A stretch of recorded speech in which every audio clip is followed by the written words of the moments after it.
الحمد لله نحمده ونستعينه ونستغفره ونؤمن به ونتوكل عليه ونعوذ بالله من شرور أنفسنا ومن سيئات أعمالنا من يهده الله فلا مضل له ومن يضلل فلا هادي له ونشهد أن لا إله إلا الله وحده لا شريك له ونشهد أن سيدنا ومولانا محمد عبده ورسوله. أعوذ بالله من الشيطان الرجيم. بسم الله الرحمن الرحيم. إنا أعطيناك الكوثر فصل لربك وانحر إن شانئك هو الأبتر. صدق الله العظيم. محترم بزرگ دوستوں اور پردہ نشین ماں اور بہنوں، کافی دیر سے ہم لوگ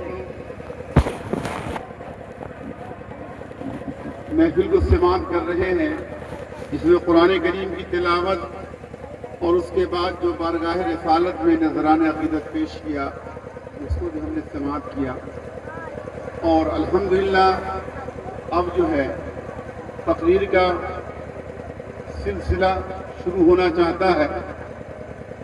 تو آپ سے میری گزارش ہے اور خواہش بھی ہے کہ تمام مردوں خواتین حضرات ہموطن گوش جو باتیں آج کی شام اس پروگرام سے کہی جائے اس کو اس نیت سے سنا جائے کہ اگر پہلے سے عمل کرتے ہیں تو اس میں اور اضافہ ہو جائے، اگر نہیں کرتے ہیں تو انشاءاللہ آج سے اس پر عمل کرنا شروع کر دیں. ہم بہت دیر تک ہماری گفتگو آپ کے ساتھ نہیں ہوگی کہ ہمارے بہت سارے رفقا کرام آپ کے پاس تشریف رکھتے ہیں. بہرکیف قرآن کریم کی ہم نے چھوٹی سی آیت آپ کے سامنے رکھی ہے. اس کے پس منظر میں کچھ کہنا ہے کہ آج امت مسلمہ دو تہواروں میں سے ایک اہم تہوار سے گزر رہا ہے. ہم نے عید قرباں کی نماز ادا کی، جس کو عید الاضحیٰ بھی عید الضحیٰ بھی کہا جاتا ہے، اور اس کے بعد اللہ تعالیٰ کی طرف سے جو حکم دیے گئے ہیں کہ جو لوگ مالدار ہیں وہ قربانی کریں، اس قربانی والے عمل کو بھی ہم لوگوں نے بڑے ہی جوش و خروش کے ساتھ ادا کرنے کی کوشش کی ہے. اللہ کو بہت قبول فرمائے. تو میرا یہ کہنا ہے کہ قرآن کریم کی اس آیت کو اللہ تعالیٰ نے اپنے نبی پاک محمد عربی صلی اللہ علیہ وسلم کے اوپر اس وقت نازل فرمایا جب آپ صلی اللہ علیہ وسلم کو دشمن رسول کفار مکہ نے مشرکین مکہ نے آپ کا مذاق اڑایا، آپ کا کوئی بچہ انتقال کر گیا تو ان کو یہ لگا کہ آپ محمد کے نام لینے والے، ان کی نسل کو چلانے والے کوئی باقی نہیں رہے گا، اور کچھ دنوں کے بعد ان کا نام و نشان روئے زمین سے مٹ جائے گا. بہت تانا دیا آپ کو. اللہ کے نبی سرکار دو عالم صلی اللہ علیہ وسلم کو صبر دلانے کے لیے اللہ پاک نے اس سورہ کو نازل فرمائی، جس کے اندر فرمایا گیا کہ آپ کو ہم نے حوض کوثر عطا فرمایا ہے، اور آپ کو معلوم ہے کہ حوض کوثر کیا ہے، تمام لوگ ایمان والے جانتے ہیں. اور اس کے بعد اگلا لفظ فرمایا فصل لربک وانحر. تو اس کے عظمت اور فضیلت کے بعد اور اتنی بڑی دولت ملنے کے بعد اللہ نے فرمایا کہ جو آپ کو نماز پڑھیے اور قربانی کیجیے. اور آپ کا جو دشمن ہے